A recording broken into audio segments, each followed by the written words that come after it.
Olha só, tem uma mudança avançando lá em Brasília que vale a pena a gente ficar de olho, porque ela pode mexer diretamente com a rotina de quem dirige no Brasil. A gente está falando de uma nova vistoria veicular obrigatória. Mas o que isso significa na prática? Vamos entender direitinho o que está em jogo. Bom, para começar, uma pergunta para a gente pensar um pouco.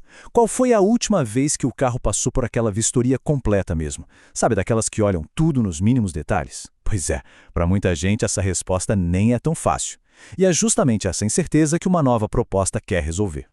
E aqui a gente entra no ponto central. A Comissão de Viação e Transportes, que é tipo o primeiro grande filtro para leis de trânsito lá no Congresso, acabou de dar sinal verde para um projeto que pode, literalmente, reescrever as regras de inspeção para milhões de veículos no país. Mas afinal, qual é o X da questão? Se essa proposta virar lei, ela cria uma vistoria periódica obrigatória para todos os veículos com mais de 5 anos de uso.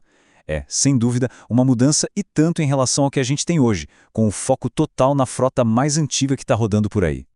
Ok, mas para a gente entender o tamanho do impacto disso, primeiro a gente precisa dar um passo atrás e olhar como as coisas são hoje. Afinal, por que mexer nesse vespeiro justamente agora, né? Hoje em dia, a vistoria é aquela coisa que só aparece em momentos bem específicos. Por exemplo, na hora de transferir a propriedade do carro. As regras são meio espalhadas, uma parte no Código de Trânsito, outra em resoluções, e isso, segundo quem defende o projeto, cria uma baita insegurança jurídica. E a fiscalização? Bom, ela depende muito de blitz, o que acaba deixando brechas para muito carro em má condição continuar circulando. Essa comparação aqui deixa tudo bem claro.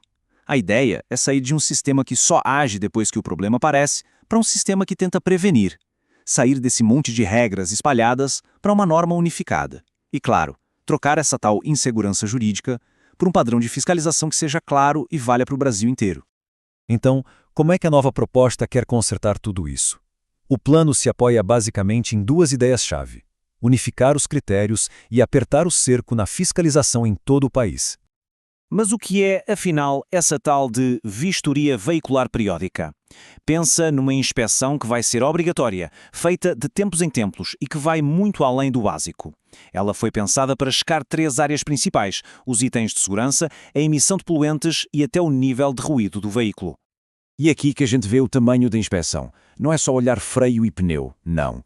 O grande pulo do gato é que a proposta junta o controle ambiental na rotina de manutenção do carro, uma coisa que hoje em dia acontece de forma bem mais isolada.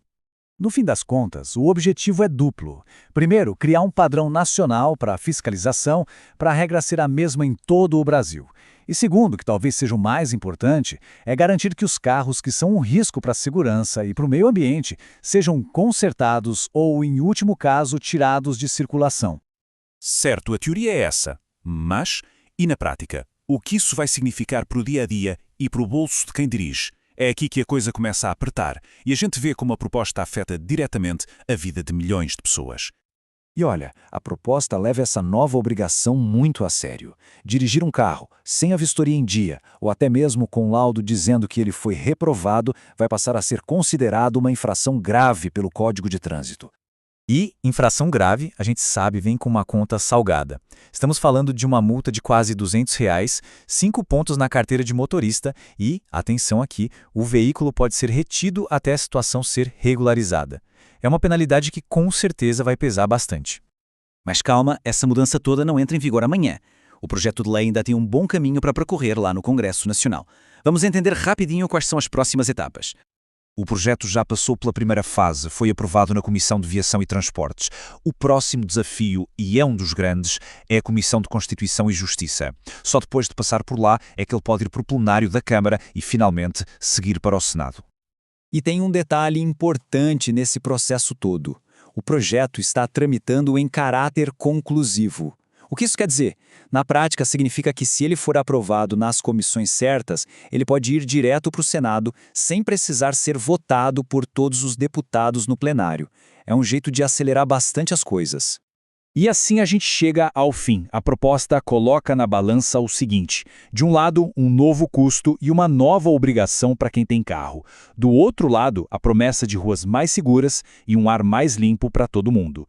A grande questão que fica no ar é: essa troca vale a pena? A resposta para essa pergunta vai definir o futuro de milhões de motoristas no Brasil.